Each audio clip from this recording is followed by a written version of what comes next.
কেমন আছো? ভালো আছে। কোথায় যাচ্ছে এখন? যাত্রা মাঠে যাচ্ছে। আলহামদুলিল্লাহ। যাও, কয়জন লোক? 8 জন। চাচা ভালো আছেন? হ্যাঁ ভালো আছি। আচ্ছা ঠিক আছে, তাহলে যান না। আচ্ছা। ঝড় বৃষ্টি তো কোনো ব্যাপার না, না? না আমাদের কাছে ঝড় বৃষ্টি কোনো ব্যাপার না, আমরা কাজ তুফানের মতন কাজ করি। ওকে ওকে ওকে। চেয়ারম্যান চাচার বাড়ির কাজ করেছি তো খুব মজা লাগছে। আল্লাহ ভালো লাগিছে, আবহাওয়া একটু ঠান্ডা তো কাজ কাম করতে জমি নিয়ে যেতে ভালো লাগিছে। যাক যাক যাক, ঠিক আছে যান। আসসালামু আলাইকুম।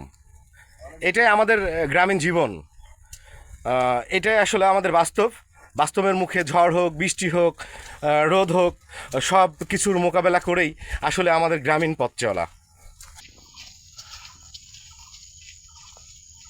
আমি এলাকা সেদিন আসলাম না, তার কেউ আমার সাথে কথা করছে না। আমি এলাকে আমি চাল ভেজে দিতে এলাম, কথা না করলেও চাল ভেজে দিয়ে যাচ্ছি। আমি কী করবো? আমি আসতে পারিনি, বৃষ্টি হচ্ছে, তারপরে গরু সকালে ঘাট কাটলাম, কিছু করার নেই। আমি বৌমাও কথা করছে না, বৌমার শাউও কথা করছে না।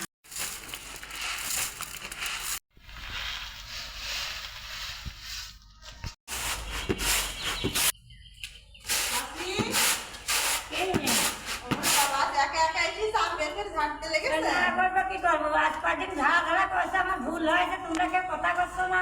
আমি কি করবো? আজ কদিন ধরে বৃষ্টি, আমি সে ছাগল মাগল নিয়ে হাঁস করে নিয়ে আমার জ্বালায় আমি বাঁচতেই না। তাও তোমার বাড়ির লোকজন মেলা, তারপরে ওই লোকে 8টা জন 10টা জন লাগেছে। আমি তোমরা লেগে কি করবো? আমি কথা না কয়ে আমার ভয়তেই আমি হানালাম। রাগ করছো, আমি তোমরা কথা করছো না, আমি বুঝতে পারছি। আপনি হচ্ছে চাল ঝাড়েন, আমি হচ্ছে ড্রামে ঢেলে রেখে আসি। হ্যাঁ, এক গামলা করে ঢেলে রেখেছি। হ্যাঁ, আর এক গামলা ঝাড়বো না, ঝাড়ি আমি ঘাট কাটতে যাবো। আচ্ছা। আমার একবার ঘাট না। ও মা, হ্যাঁ, ও তুমি রান্না চাপিয়ে দিছো? কি করবো? ওই জন্য দেখে নিচে আবার ভালো মা এসছে চাল ঝাড়তে। হ্যাঁ, সেজন্য ওরা আবার কোথায় কাছে দিলেন, সেজন্য আমার রান্না হয়ে গেল। তো ও মাছটা সব হয়ে গেছে। হ্যাঁ, মাছের তরকারি একটা হয়েছে, তারপরে ডাল হইলো, আবার মাছ রান্না করবো। সবজি হয়ে গেছে? হ্যাঁ, সবজি হয়ে গেছে। তারপরে মাংস রান্না করবো। তোমার কুকুরও আসে, আবার কুকুর নিয়ে রান্না করছে। হ্যাঁ, কুকুরের আগে শুক্রবার বললে আসবো, আসলে আসতে পারিনি, মনে হয় কোনো ঝামেলা ছিল। আজকে তো আসতে চাইছে, দেখা যাক। মেঘ তো করি একটু, দেখো কি মেঘ। হ্যাঁ, আর সারাদিনই বৃষ্টি। তোমার হাতে ডাল রান্না তো রাকিবার খুব পছন্দ। হ্যাঁ, মামির হাতের ডাল। দেখা যাক, আল্লাহ ভরসা। তাই না? আমার শ্বশুর শাশুড়ি যে আদরের, বাবা ছোট মেয়ে না, তাই হচ্ছে যে আজ আসে কাল আসে, এ তো আসতেই না। ভাইয়ের তো আদরের গো। ওই বললো তুই চলি আয়, তুই চলি আয়। ও ভাই তুই আয়, তুই আয়, তুই আয়। না রে, আমি যাবো না, তুই আয়। দেখি আজ আসে না। হ্যাঁ, আবার আমি জিজ্ঞেস করলাম সাই নাকি আসবি, বসে ও যখন বলেছে তখন আসবি। তো সব তরকারিটা প্রায় হয়ে গেছে, কিন্তু মাংসটা বাকি আছে। তাহলে আমি তরকারিগুলো আস্তে আস্তে নিচে রেখে আসি। বৃষ্টি আসছে। মাছের কালারটা অনেক সুন্দর হয়েছে মা, মাছের রান্নাটা অনেক সুন্দর হয়েছে একদম। ফোন দিয়েছিলাম, বা কুকুরা হচ্ছে রওনা দিয়েছে। তো বাইরে তো অনেক বৃষ্টি হচ্ছে, কুকুরা মনে হয় আসতে যে ভিজেই যাবে মনে হয়। তো হচ্ছে আমার শাশুড়ি 4টা তরকারি রান্না করে ফেলেছে।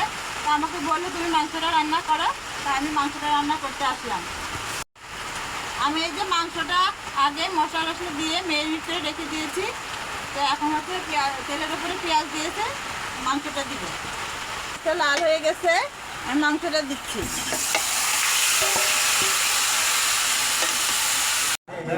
গান অবজেকশন পড়ে গেছে। না তুলে দাম বিসমিল্লাহ বলে তুলে বাস বাস পরে আবার লাগে 200 সালে ভাত দাও একবার করে। হ্যাঁ যাই কি না তরকারি দাও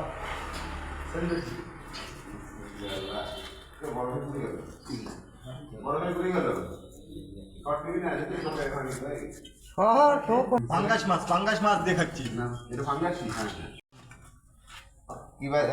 কি দিয়ে ভাত খাচ্ছ একটু কয়ে আসার বাড়ি? মাছ, ডাল, ইলু বাগুন।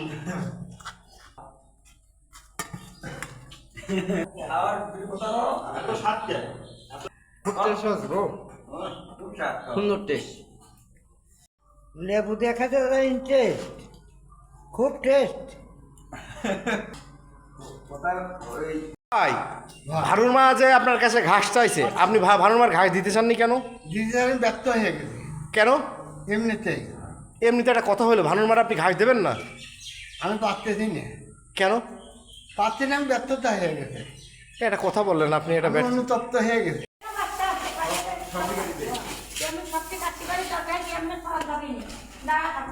আমি আর কি করছি, আমি যে এগুলো ঘরে দিয়ে দিয়ে ছাগল খাওয়াতে যাবো।